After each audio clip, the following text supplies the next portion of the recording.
All right, everyone, welcome back into another NFL video. We are going to be getting into my favorite picks here for week 1 of the NFL season. Let's go ahead and get into it. Now, guys, I do want to call it, typically speaking, I have not done these types of videos in the past. What I've done is I've touched on them in passing in other videos when I do like my full slate breakdown, or whether or not I'm going through like props that I like and just touching on games as well throughout that. And then I just plugged that in there. Did that throughout the preseason, did pretty well. 5 for 7 there throughout the preseason. And so I kind of want to do this throughout the whole season. So if this is something you guys appreciate, let me know by leaving a like on the video. But let's go ahead and just get into the first game. I'm not going to really touch on all the games too much where I think the lines are basically correct. And I will say this line here with the Dallas Cowboys is pretty much predicated on like Micah Parsons not playing for them, because on paper, this team is not a team that should be 7-point dogs to the Philadelphia Eagles.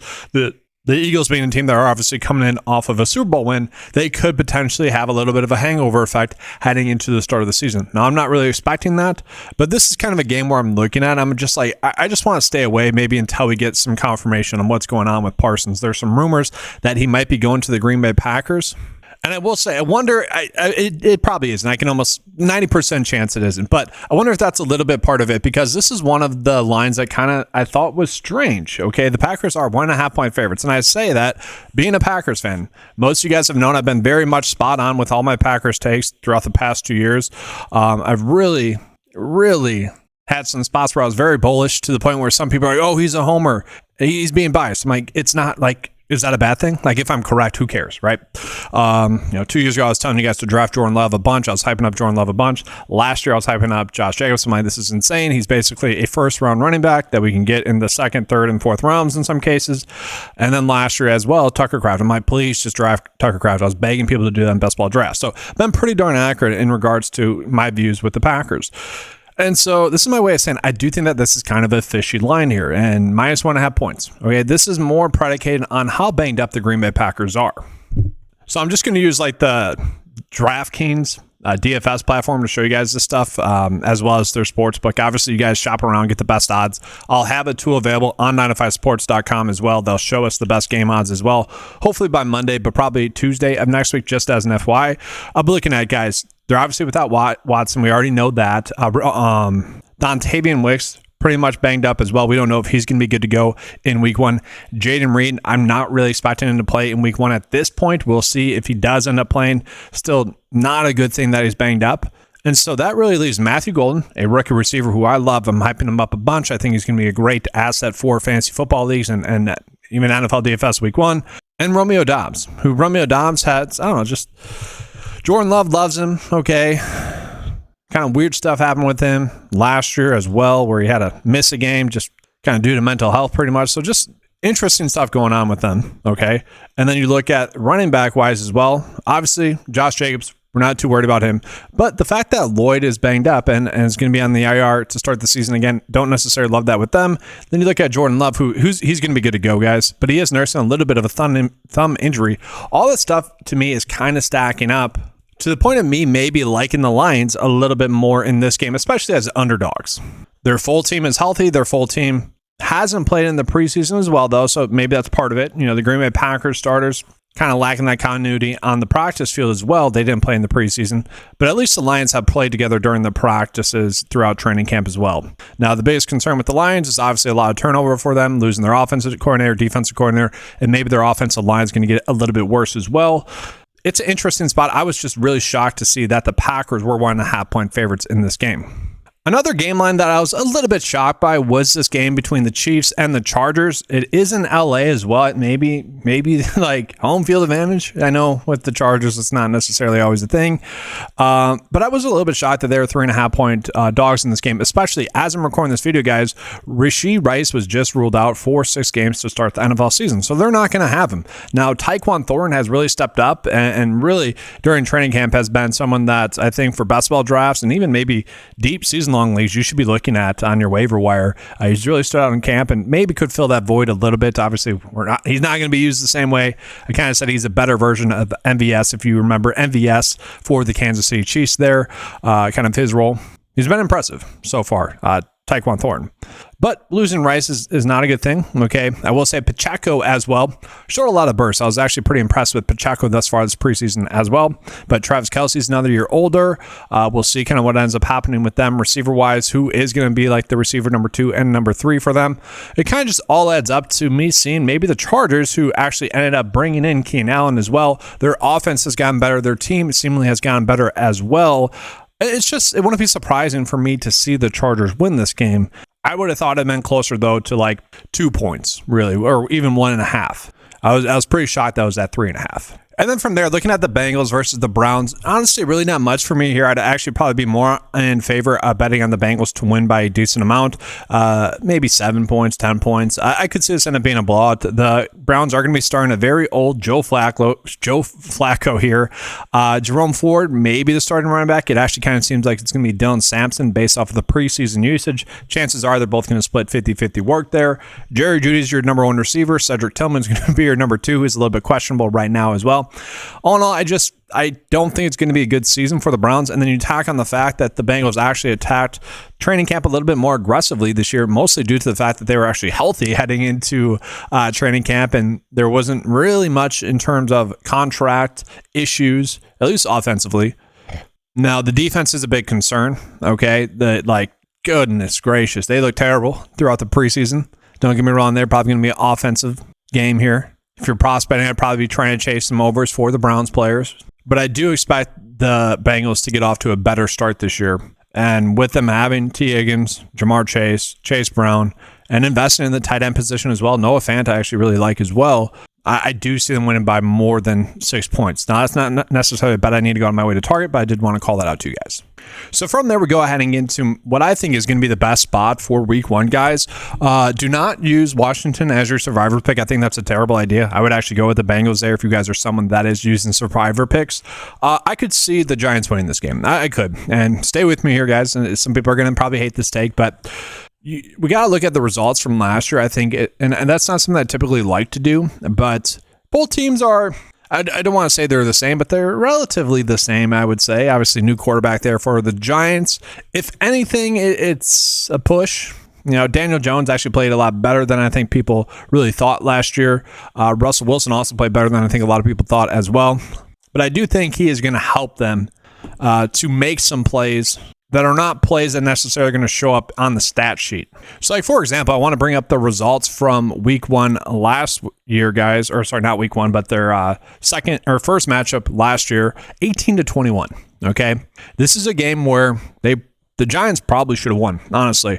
Malik Neighbors had a very costly drop on 4th down. It was weird. Like, Daniel Jones had these moments where it was, I don't want to say Tim Tebow-esque, but he wouldn't play necessarily well throughout the whole game and then just kind of casually clutch up at the end and then just some really egregious drops. But obviously, if Neighbors makes that play, they probably do end up winning that game. But still, it was within 6 points there, and so was their second matchup later on in the season, guys, 27-22. Now, all in all, I don't care about last year's results, but the fact that they went 2 for 2 in terms of covering the spread, to me, that's pretty huge. And then you also tack on some other facts as well. Tyrone Tracy is going to be another, year more developed just at the running back position and just ready to go to start the season as well. Wendell Robinson is going to be healthy and active, ready to go in this game as well. Theo Johnson, their starting tight end, is going to be healthy in this game as well. Neighbors is another year developed as well. And then you look at the Washington Commanders as well. They didn't necessarily get the training camp reps that you would want them to get as well. I could see them kind of starting off a little bit slow to start the season. Obviously, Terry McLaurin just signed a contract as I'm recording this video like a day before this. I do think those reps matter throughout training camp. We have seen multiple players get off to slow starts and teams get off to slow starts when their star player does something like that. And then you tack in the fact that someone like Zach Ertz didn't play throughout the preseason as well. Their starting tight end concerns me a little bit. And then looking at the running back position as well. Their starting running back is probably going to be Austin Eckler, aging running back. I know a lot of people are going to say Bill Krosky-Merritt.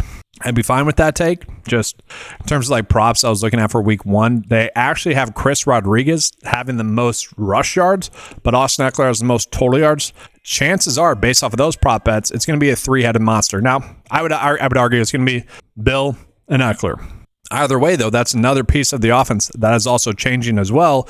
That could lead to a little bit of a lack of continuity there for that offense. So all in all, I could see the Giants win this game. I do really like them at +6 though. Okay, I do think this is going to end up being a game that plays a little bit closer than really what Vegas is thinking here. I would have put this at like 3.5 instead. Some people might be saying, no, the Giants are trash. That's terrible. Guess I won't blame me for that, but I laid out my reasons as to why. And this was just the one that gave me the most sticker shock. Now, guys, looking at just some 3 games here to kind of speed up the video, I will say the Cardinals versus the Saints, I don't really care about betting on that one really in any regard. Very low game total, 42.5 points is pretty darn low. I kind of like the over there if we had to find, a bet for that game. But personally, I think 6.5 points is correct there. For the Bucs versus Atlanta, I could argue this could be a little bit higher. I think both offenses are going to be, good to go. But we got to look at the Bucs a little bit there. The Bucs are banged up really with all their pass catchers. Kate Otten just reported as being injured, literally as I went to record this video.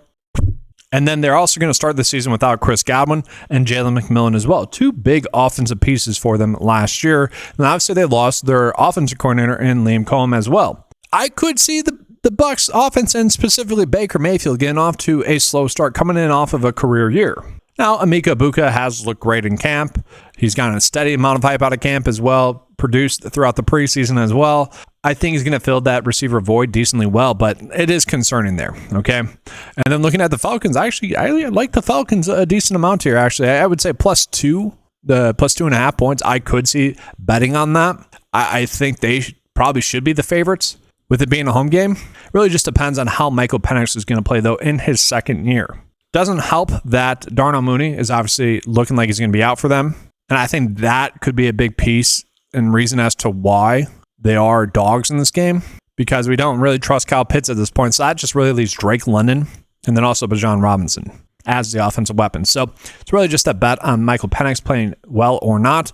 But I will say I could see that game end up being a little bit more of a shootout. If you want to bet on the Falcons to win at +114, I do not hate that. Now, another interesting spot is going to be with the Steelers versus the Jets. So obviously both teams ended up swapping quarterbacks really. So Aaron Rodgers played for the Jets last year. He's now the quarterback for the Steelers. Justin Fields was the quarterback for the Steelers up until Russell Wilson was healthy enough to start. And now obviously he's with the Jets. Now, I will say, I do not think Justin Fields is a good NFL quarterback, and I think he gets a little bit too much hype for NFL quarterback reasons because of what he's able to do on, a little bit of Madden, but mostly just like DFS and fantasy football. I think he gets more hype there, which kind of bleeds into real life takes because he is a good fantasy football quarterback. He can rush the football and get yards or fantasy points that way. But just when you see him play on the field, it's not that good. Okay, he's very much a game manager at this point. Can do some things with his legs, which is good. Don't get me wrong. But going against the Steelers defense, I do worry that he's going to struggle. And you look at the quarterback difference, Aaron Rodgers to Justin Fields, I think it is a big gap there. I know some Jets fans are maybe a little bit delusional right now and say, no, Justin Fields might even be better. And I'm going to be like, no, guys, the whole point of having Justin Fields as your quarterback this year is so that he's not your quarterback next year. That's the whole reason behind it, okay? Now, it's kind of weird that they didn't address the quarterback position at all this year, maybe get a younger player to potentially develop. And, if he sucks, oh well. You already knew it was going to be a lost season. Might as well just try to develop a player. But it's clear they're in a rebuild right now.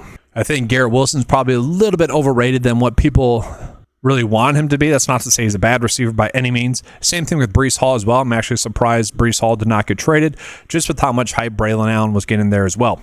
But they really do not have that much offensive firepower. If they win this game, it's going to be because Aaron Rodgers got off to another slow start. And I phrase it that way because Aaron Rodgers is someone that when he hasn't played in the preseason has gone off to some pretty slow starts, and it's looked pretty rough for him at times as well. But now he's going to be another year removed from that Achilles injury. And really, towards the end of the season last year, he was looking pretty darn good. Now, it was already lost season at that point. People are going to point to the record difference between the two quarterbacks. Oh, Justin Fields was a quarterback with a winning record last year, whereas Aaron Rodgers was not. Yeah, there's a lot of things, again, that kind of happened in games for the Jets last year. That shouldn't really happen for teams that caused them to lose.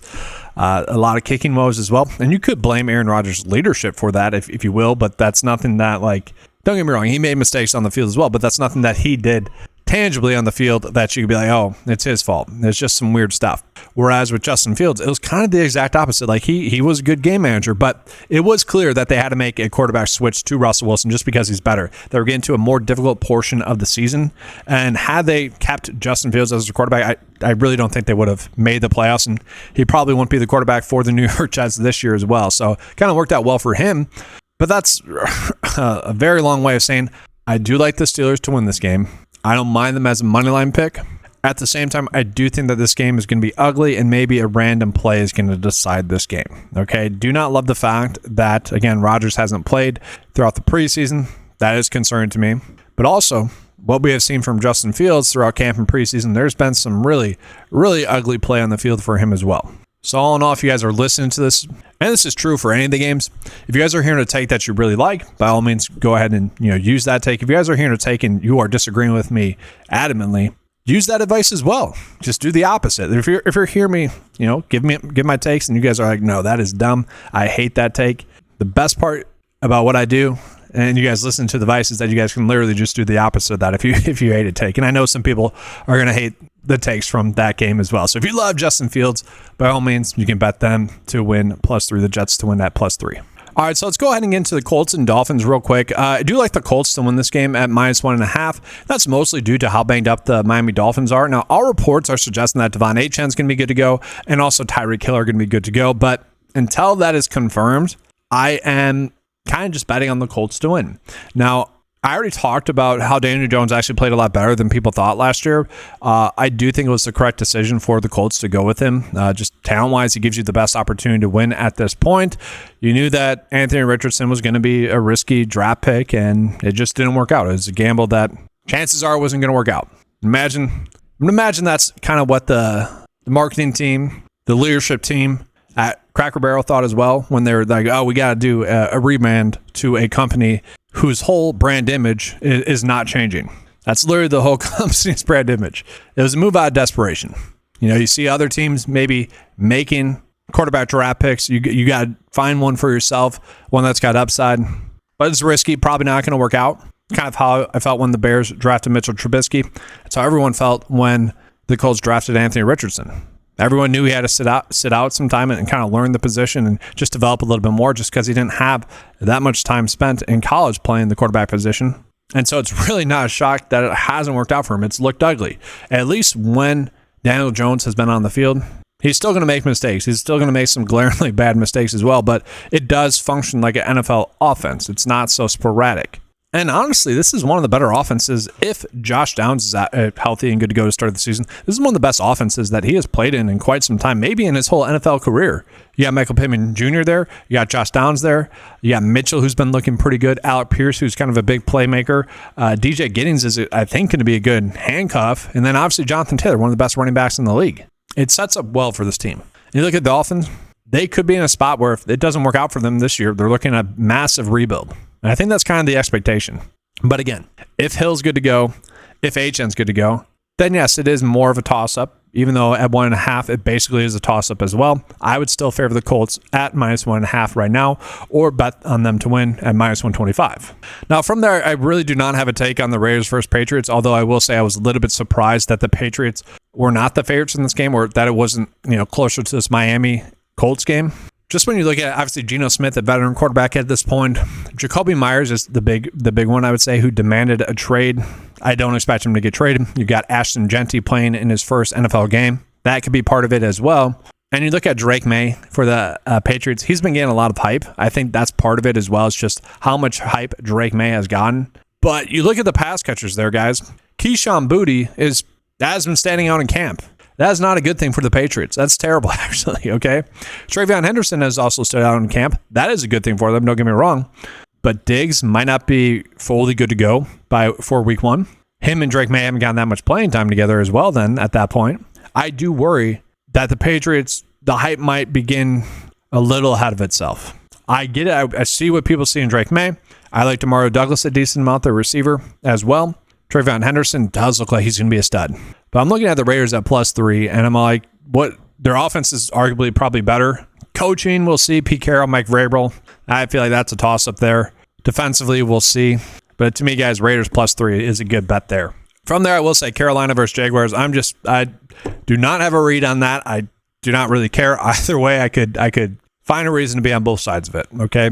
Same thing with Denver versus Tennessee. I think it's just correct. And then we get into the Niners versus the Seahawks. This to me is an interesting spot as well. I actually like the Seahawks at 2.5. Okay.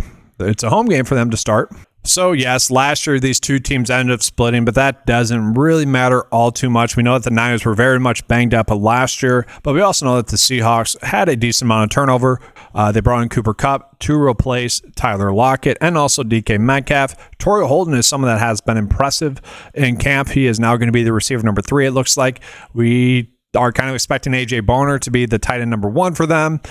We also have not seen Kenneth Walker throughout the preseason. That's kind of the biggest make or break, I would say, for whether or not the Seahawks are going to win. But also, we do need to talk about the injuries for the Niners as well. So we know that they've been banged up via the running back position throughout camp. It seems like they're going to be healthy heading into week 1. Enough time for Brian Robinson Jr. to get acclimated a little bit. I do think he's going to be their kind of more short yards running back there for them. Isaac Rendo's healthy, and by all reports, CMC is going to be healthy as well. Where it starts to get ugly for them is going to be with the receivers. Juwan Jennings is currently banged up. Brandon Ayuk, we know, is going to be out for the start of the season. Jacob Cohen, Jordan Watkins, which I do want to call it Jordan Watkins, guys.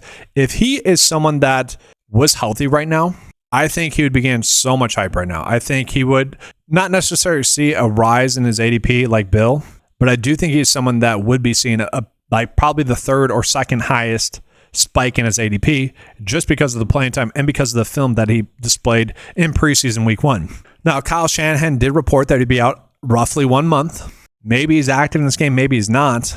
Hopefully he's active in week 2 because I have a decent amount of him in best ball drafts. But that being said, that leaves them really with Ricky Pearsall as their receiver number 1. And I kind of say that in quotes because I do think he will be, but I also think we're going to see probably some 2 tight end sets. It's going to be George Kittle. That's going to get a lot of work as well. But the simple fact of the matter is they are extremely banged up at the receiver position. So that does take a little bit of the, offense away. And really, we'll see if CMC is going to be his old self. I do think he has slightly lost a step. And so with that, let's pivot on into the Seattle Seahawks. To me, guys, the Seahawks were pretty darn impressive throughout the preseason. I would say extremely impressive throughout the preseason. The one thing that stood out to me when watching them was their running backs. All of them looked great. And that was mostly due to the blocking was extremely great. And that's a little bit by design. And if you get Kenneth Walker into that same blocking scheme with those plays being blocked well, he's just going to go off this year. Now, it is going to be probably a more difficult matchup going against the Niners. I get that. But my goodness, I am hanging my hat on that, how good the Seahawks look throughout the preseason. And I know a lot of people are going to say it's just the preseason. It is Sam Darnold. But Sam Darnold's a veteran as well at this point. And I don't mind their offensive weapons. I mean, Cooper Kupp, at least at the start of the season, is going to be healthy and probably fresh. JSN's still there. I like that. And A.J. Barner ended up basically kicking Noah Fant out of there by playing well enough last year. So I like the Seahawks home game at 2.5 points. And then from there, guys, let's just go ahead and finish up this video because, well, I don't really love anything there for the Rams versus Texans game. Matthew Stafford is seemingly going to be healthy for that game like he has been for the past several seasons where he has seemingly been banged up heading into week 1 and it's worked out and he's looked good. The Ravens versus Bills, as an NFL fan, I'm super excited to watch that game. Don't really care either. Like, that's going to be for viewing purposes there. We don't need to bet on that game. We can enjoy it without doing that. And then the Vikings versus the Bears, I will say probably the over is the best route to go there. Assuming that Justin Jefferson is healthy in that game. The Vikings literally just made a trade for Adam Thielen, mostly because Jordan Addison's going to be out for the first 3 weeks of the season. And honestly, guys, I think TJ Hawkinson is a little bit more washed than people really saw, or think, I should say, and probably saw. I don't think many people were watching that many Minnesota Vikings games last year, specifically TJ Hawkinson. And you could argue he was coming back from injury. Of course, he's not going to look good. Of course, he's not going to look fresh. That's fair. It's going to be another season removed from that injury. He could end up looking almost like his old self. I don't think he's ever going to look like his peak self. But he did look washed last year. So I do think that's part of the reason as to why they brought in Adam Thielen. Then you look at the Bears. Ben Johnson's obviously there. Caleb Williams has struggled at times and looked really good at other times. DJ Moore's taking reps at the running back position, but also going to be the receiver number 1. Luther Burton's been getting a lot of hype, but also Zacchaeus is someone that has probably gotten the most hype out of Bears camp as well. So just a lot of weird stuff going on there. I will say Colson Loveland has been impressive there for the Bears. But to me, And I think the lines are correct there. That is how I would grade those out as well. All right, so let's go ahead and get into the bet of the day here for week 1, or bet of the week for week 1. And so, yes, you guys can kind of change these bets around if you guys want. If you guys want to do money line, if you guys want to do spread, that's really up to you guys, up to your discretion. I will say with the Jets, or with the Giants bet here, you could just end up doing, honestly, the plus 6 points. I think that's honestly the best route, but I'm trying to be bold here for week 1. Let's go on a bold call, plus 215 for the Giants to beat the Washington Commanders in week 1. Again, played them well last year. They did cover both of the games, and I do think they have gone a little bit better, and I do think there's a chance that the Commanders start off a little bit slow compared to last year. Steelers, -3. I'm fine with that one, guys. It's really just a good odds bet as well, I think, at -3, guys. Seahawks to win their game at plus 114. Home game for them. Touched on the reasons as to why I like that. And then, yes, as a Packers fan, as it currently sits, based off the injury reports that we have, I like the Lions to win that game, which does pain me to say. But again, just looking at Jayden Reed being banged up, that's the biggest one, who was a big part of their offense last year. That worries me. And the fact that Wicks is also, banged up right now, that worries me as well. And the fact that Jordan Love hasn't been able to practice all too much because of his thumb injury. We're not worried about that season long, but I could see a week 1 where it's not the best week 1 for them. And then, yes, that Bucks-Falcons game, I do like betting on the over there. That's the one where if you only want to do 4 bets, I could see doing that. But I did want to get it over and under bet in there for you guys. So I did go with the Bucks the Bucks and the Falcons to get over 47.5 total points. Now that's going to do it for this video, guys. I do appreciate you guys watching this full video. Make sure to leave a like on the video before you go. If you guys are new to the channel, make sure to subscribe to it as well. We'll be coming out, or it probably already has came out, with the props video for week 1 as well. Already published and posted the week 1 NFL DFS preview video as well. So check that out if you guys are someone that plays NFL DFS as well. Thank you guys for watching. Good luck with all your bets for week 1. And as always, let's keep cashing.